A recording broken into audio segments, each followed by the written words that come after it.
এই যে এখন আমি কাটাকাটি শুরু করতেছি, ছোট ছোট করে পিস করে নেব। আমার কাটাকাটি শুরু হয়ে গেছে। বড় করবো না ছোট করবো? ছোট ছোট করো, অনেক হবে। আমার শুরু হয়ে গেছে কাটিং। আমি কাটিং মাছটা হয়ে গেছি আজকে। তো ভালো হয় না দিলে? একটু আগে আসলে মাংসের মধ্যে দিয়ে দিতাম, মানে ডালের মধ্যে। ডাল মাংস। হ্যাঁ, কি করিস? আয় এই পাইতে। বন্ধুরা, আমার প্রায় কাটা আধা আধি হয়ে গেছে।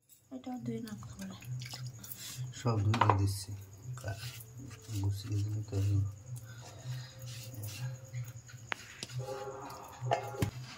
আমার সব কিছু মাখানো হয়ে গেছে। কিছু সময় এরকম থাকবে, তারপর আমার কাজটা আমি শুরু করব। তো এখন আমার সব কিছু কমপ্লিট। এই যে আমার কেমিক্যালটা দিয়ে দিলাম। এখন হচ্ছে আমার শুরু হবে পকোড়ার। যেরকম বানিয়ে খাবে তোমাদের খুব ভালো লাগবে। এটা খুব ভালো জিনিস, মজার জিনিস, খাওয়ার মতো জিনিস। এই যেটা খাবো বাড়িতে, তার কারণে একটু স্পেশালভাবে বানাচ্ছি, দোকানের বানান দিচ্ছি না।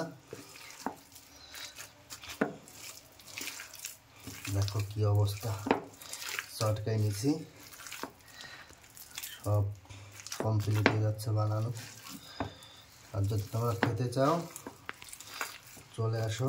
আমার এখন বানানো ব্ল্যাক টি, ঠিক আছে?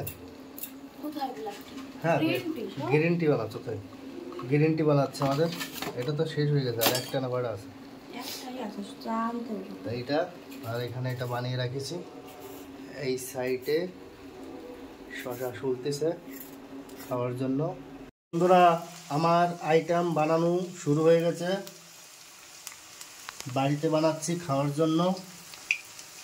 যদি তোমরা খেতে চাও অবশ্যই কমেন্টে বলবে, আমি তোমাদের বানিয়ে খাওয়াবো। আগে থেকে বানিয়ে রাখবো, তোমরা এসে খেতে পারবে। সুন্দর বানানো হচ্ছে, আশা করছি ভালোই লাগবে খেতেও। দেখতে সুন্দর হচ্ছে মানে খেতেও ভালো হবে। আমি নিজেই তৈরি করছি বাড়িতে। হয়ে গেছে পকোড়া বানানো। লাস্টে এটা হলো পকোড়া। দেখো, তোমাদের আশা করছি ভালো লাগবে। খেতে চাইলে চলে আসো। আর সঙ্গে স্যালাড আছে, তার সঙ্গে আছে কি গোপাল ভাঁড়ের টমেটোর আচার, সস। তাহলে তো বন্ধুরা, তোমরা ভালো থেকো। এরকম সুন্দর জিনিস খেতে হলে আমাদের বাড়ি আসো। তারপর দেখা হচ্ছে তোমাদের সাথে।